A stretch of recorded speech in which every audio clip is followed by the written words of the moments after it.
Hey, it's Jang here from UltimateRC.com and RCmania.com, the place for toy-grade RC reviews. This is a quick look at the Toys R Us exclusive X-Craft hovercraft from Fastlane RC. It retails for about $80.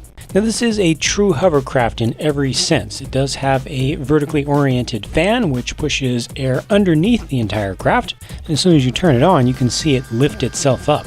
It's all air pressure that's holding it up, and that air is being held in by what's called a rubber skirt around the outside. This is inspired by the design feature that makes real-world, full-scale hovercraft work. The rubber they used is very thin and very pliable, and that should allow it to go over some bumps on terrain and keep that air pocket sealed in. For propulsion, the X-Craft uses two fans on independent motors on the back. These have protective cages around them to keep out things like fingers and leaves. The two motors are controlled independently by the two control sticks on the controller. It drives like a tank or skid steer vehicle. The fans can be spun independently or opposite each other to turn, and if you put them in the same direction, you'll go forward or reverse. They do include a 9-volt battery for the controller, as well as a 12-volt rechargeable battery for the vehicle itself. Now, unfortunately, this is a completely proprietary design and no other types of batteries will fit into the X-Craft. Of course, a wall charger is also included, and this takes about 4 hours to charge up that pack.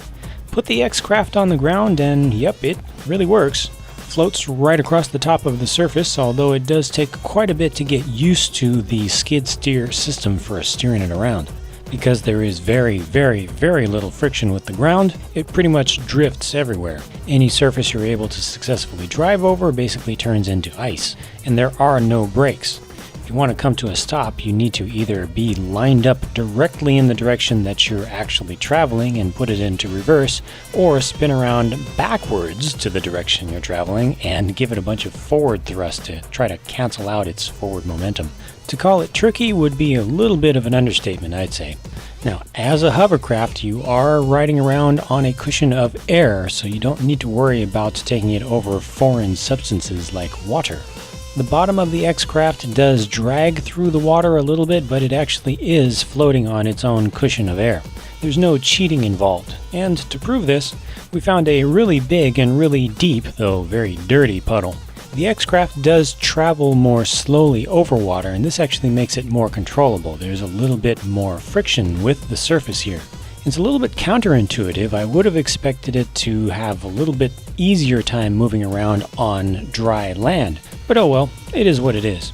As toy-grade RC hovercraft go, this is doing just about as well as I could possibly expect, or at least it was until I tried this. Traveling directly from water to ground really doesn't work very well.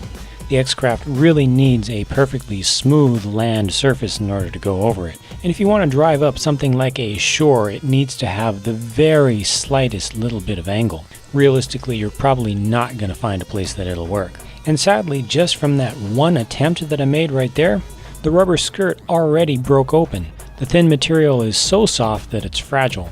My recommendation? Try to keep it to the smoothest, finest, best finished, hard, non-abrasive surface, something like this. It will not handle unsealed, rough asphalt. It will not do well over concrete sidewalk surfaces that have a lot of drainage grooves. It will not do well indoors because it really needs a lot of room to move around and skid and drift. I also found that dust and small sand-like particles tended to get blown up and get into the fan. And when I was driving on water, a lot of water splashed up there.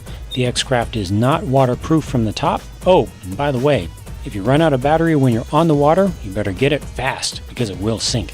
The bottom line is there are very few situations in which this thing works well. And that's a real shame.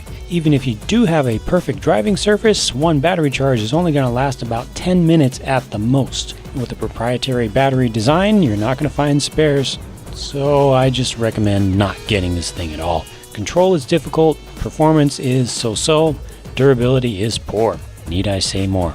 Well, thanks for watching this review anyway. For more honest, independent reviews of toy-grade RCs, be sure to check out RCmania.com. See you there.